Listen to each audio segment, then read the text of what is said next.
Čekaj bre malo, bre, ceo dan sam radila da probam bre malo. Jao, pogledaj ovo. Jao. Baš malo. Kakav ukus, čoveč. Da oni vide kako je ovo stvarno lepo. Da oni vide. Bitno da sam ja vidio. Prvo ti. I mora da veruju to. Ti si glavni degustator, ja sam to rekla. Pleh je tu. Evo, ja sam već pripremila sve namirnice. Sad ćemo da napravimo jedan predivan kolač. Ovde sam pripremila 5 jaja, odvojit ćemo belanca od žumanaca, pa ćemo da umutimo mikserom i dodajemo postepeno šećer. Ovde ima 150 grama. Jedan lep kolač, i dalje je sezona voća, ali tako, imamo svašta nešto od voća. Pa ću ja da napravim nešto brzo. Ovo je idealno kad vam se jede nešto slatko i recept je jako brz.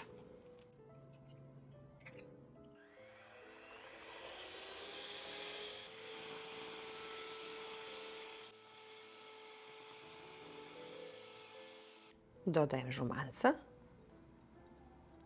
Ovdje imam 180 grama kisele pavlake i 180 grama jogurta. Ovo je kefir. Može i običan jogurt, ja stavljam kefir. I dodajem 180 grama pavlake. Kad sam dodala pavlaku i jogurt, dodajem 50 ml ulja. Ovdje sam pripremila 150 ml otopljenog putera, pa ćemo i to da stavimo. I sad ćemo da dodamo brašno, prašak, pecivo i 1 kašičicu sodu bikarbone. Sad znači blago mikserom ili varijačom mutimo. Samo malo da se čisto ova žumanca umute. Ovdje imam 1 kesicu praška za pecivo, to je 14 grama i 1 kašičicu sode bikarbone, ali ću pre svega da dodajem brašno pomalo. Ovdje imam oko 300 grama, pa ja volim ovako postepeno pomalo da dodajem i da mutimo. I stavit ćemo pecivo i sodu bikarbonu. A bolje da ova smesa bude onako ređa, vidjet ćete, zato brašno dodajete pomalo i postepeno. Ovdje imam pola limuna, pa ću to da iscedim, a može i korica da se stavi, isto je lepo. Pola limuna je sasvim dovoljno. Rernu sam već uključila, zato što vidite kako se ovo brzo priprema, na 180 stepeni, pa ću da vam kažem koliko sam ja tačno pekla. Ovdje može da se koristi voće po želji. Ja ovog puta sam pripremila kajsije, pošto još uvek imamo. Mi ih imamo baš dosta, kod nas nije prošla sezona, pa hoću da iskoristim ovaj divan kolač da napravim za svoju porodicu. Brz je, jeftin. Evo još malo brašna moram. Samo postepeno ovako dodajte i da vam bude ovako sunđerasto ovaj belanac. Kakva ova kora, ovo testo treba da nam bude, znači rijetko je. Oko 350 grama, morala sam da dodam još malo. Evo. I sad ćemo da izlijemo to u pleh. Testo mogu da sklonim, to nam je gotovo. Ovdje sam pripremila oko kilogram kajsije. I sad jednostavno samo isečemo je ovako na neke kriškice. Ja sam već počela da sečem, pa da vam pokažem na pola i onda samo na kriškice. Ovako na 3 dela ja isečem ovu polovinu. Izvadimo koštice, naravno, i presečemo na 3 jednaka dela. Evo ovako. Birajte kajsije ovako koje su malo krupnije, kako bi ovi parčići ovako bili malo veći i širi, da ne budu baš mali. Taman je ovo dovoljno voća. Zavisi u kom plehu pečete. Ovaj kolač treba da se peče u ovom plitkom velikom plehu, da taj kolač bude onako srednje debljine, da ne bude mnogo debeo, testan. I onda, boga mi, oko kilogram i 200 kajsija nam je potrebno. Lep jedan sezonski kolač sad dok imamo kajsiju da iskoristimo.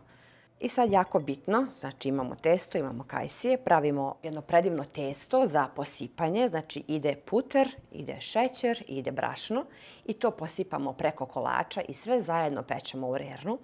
Ovdje imam oko 80 grama putera otopljenog, pa ćemo to da stavimo sve u jednu činiju, zajedno sa šećerom i brašnom, pa ćemo mikserom to, a može i rukama. Bitno da to bude mrvičasto, znači da se posipa preko kolača. I sad dodajem brašno. Stavila sam 100 grama brašna i sad dodajem 80 grama kristal šećera. I sad može to i mikserom, ja više volim rukom da bi se lepo napravile one mrvice. Stavimo preko kolača. Znači treba da nam bude ovako mrvičasto testo. Evo sad možete da vidite kako je to fino. Dimenzija bleha 42 puta 28 i sad sipamo na brzinu, a voće naravno možete da stavite sve što vi volite sad. Čak i trešnje, višnje, breskve, kajsije, ananas, borovnica, aronija, znači sve ono što sezonski kako stiže voće, tako se i pravi ovaj kolač. Bitno je da je ovaj biskvitni deo jako lep, zato što ide pavlaka i jako je drugačiji. Nije onaj običan kad pravimo kolač sa višnjama, ono je nešto drugačije. Ovaj je stvarno predivan. I sad kajsije ređamo, ja ih ređam ovako, znači na gore. I sve jednu pored druge. Što više, to bolje. Evo ovako ređamo jednu do druge i napravit ćemo sigurno 3-4 reda. Sa strane ovako ih stavljamo i malo ih gurnemo u testo. Evo, stavila sam 4 reda i sad stavljamo ove mrvice, stavimo svud preko i odmah nosimo na pečenje. Sad možete da vidite da će ovo da bude jedan predivan, ali predivan kolač. Ja volim ove kolače. Ovo mi deluje kao na one starinske, znači nije ništa modern. Kad se to bude ispeklo, pa ovo može da ide i uz jednu kuglu sladoleda ili ovako ko voli starinske. Kao ja jedem ovako bez išta, meni ne treba ni sladoled. Sad nosimo odmah na pečenje na 180 stepeni, pa ću ja da vam kažem koliko je tačno potrebno, ali sigurno 35 do 40 minuta. I gledajte samo koliko je to velik kolač. Ogroman.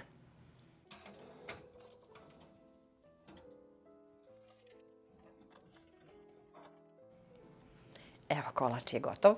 Pekla sam ga tačno 40 minuta, konstantno na 180 stepeni. Tako divno miriše, a pogledajte samo kako lepo izgleda. Kajsija se otopila. Čekamo sad malo da se prohladi, a onda stavljamo prah šećer i probamo. Sad obavezno stavimo malo prah šećera preko. Toliko je lep kolač, ali verujte kad vam Aurora kaže. Topi se u ustima, podsjeća na lenju pitu, pun je voća kao što ste vidjeli. Ovo je stvarno predivno. I stvarno je velik, leh je baš velik, uopšte nije debeo, taman kako treba.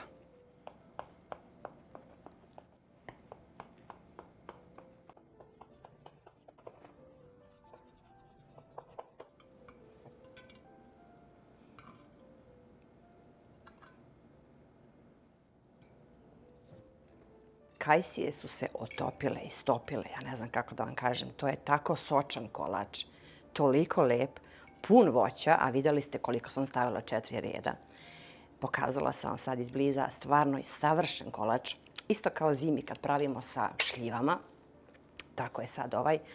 Ali ovo testo, ja vam preporučujem da probate što prije ovaj kolač.